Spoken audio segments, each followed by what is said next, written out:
بسم اللہ الرحمن الرحیم۔ السلام علیکم ورحمۃ اللہ وبرکاتہ۔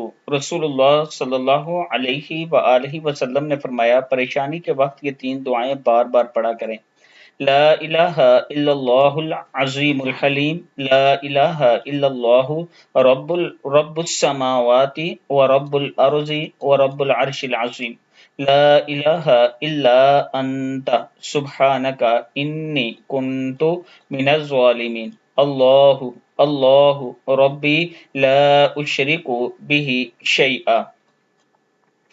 پہلی دعا کا مطلب ہے اللہ کے سوا کوئی معبود برحق نہیں جو بہت عظمت والا اور بردبار ہے۔ اللہ الہی تیرے سوا کوئی الہ نہیں، تو پاک ہے، بے شک میں ہی قصوروار ہوں۔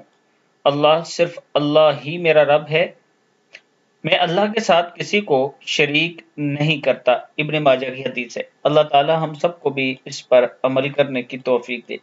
ویڈیو کو آپ دوستوں نے آگے ضرور شیئر کرنا ہے، اور رمضان شریف میں آپ نے کوشش کرنی ہے کہ آپ کے ارد گرد اگر کوئی غریب فیملی ہے تو کچھ نہ کچھ انہیں راشن لے کر دیں تاکہ ان کے روزے آرام اور سکون سے گزر سکیں۔ السلام علیکم ورحمۃ اللہ وبرکاتہ۔